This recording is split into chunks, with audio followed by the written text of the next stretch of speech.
Oh boy, so I got a review here, and I think you guys could tell what exactly the review is here. I finally watched the Marvels, and you know, I wouldn't say I watched it, threw it on the background while I was doing stuff, but I watched it. I watched a few bits because a few bits of this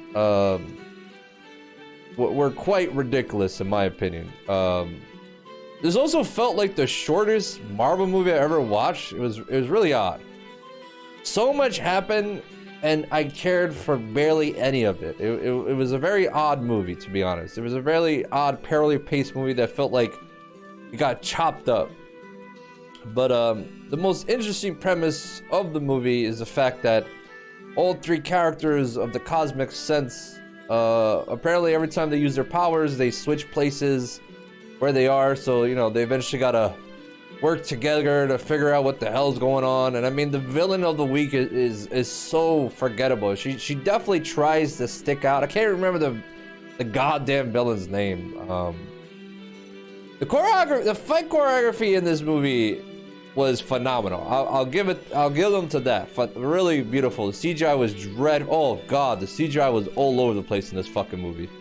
The chemistry between the three heroes was great. It was absolutely great, and I felt like we needed more of that.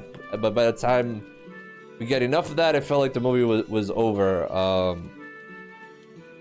But yeah, this is, I wouldn't say it's the worst MCU movie, but it is definitely up there with Ant-Man as one of the forgettable ones. There was like a little funny cat scene with the alien cat that was like, all right, they really went there with the cat love. There was also a planet they visit where they have to sing and dance to communicate, so I was like, all right.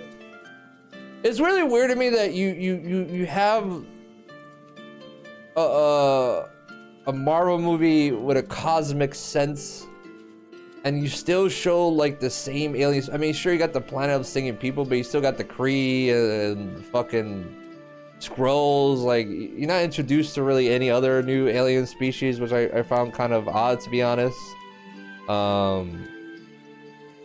There was also a weird callback towards the end of the movie that, you know, it was a callback to the Iron Man end credit scene, you know, where Nick Fury is in Tony Stark's house, that kind of bit. It was confusing because there was another character doing the bit, which was like, how does she know that happened? Why is she acting like she saw the Iron Man movie? Like, it was very weird. I mean, granted, maybe she saw in the files that's what happened, or, you know, they'll explain it.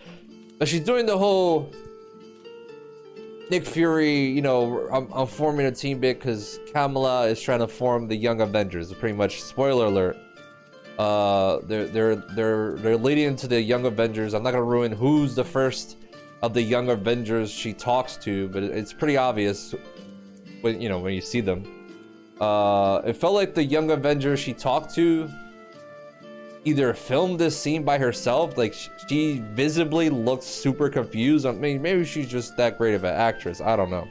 Hello, Noenza. Hello, welcome. But the end, so there was another end credit scene, mid credit scene, which was pretty, I had heard about it, it leaked, and I don't want to get into spoilers of it unless you guys want me to get into it. Maybe you guys already know what it's about, but it's really odd what they're doing with their properties that they've gotten back and how they're slowly sprinkling them back into the MCU. I don't know. It was cool. It was a cool little nod and fan service. But it feels like this whole multiverse thing, we need to get to it already. Like, it's been dragged on too long, in my opinion. But yeah, if you're looking for a dumb, fun, I mean, I want to say super fun, a dumb, silly movie to throw on while you're doing stuff, you know, you'll look at it and maybe laugh and be like, oh, that's a cool fight scene, and, you know, throw on the Marvels. Give the Marvels a 6 out of 10. Yeah, it's pretty I'm probably never gonna watch this ever again in my life. Pretty forgettable. Short as hell. Short as hell.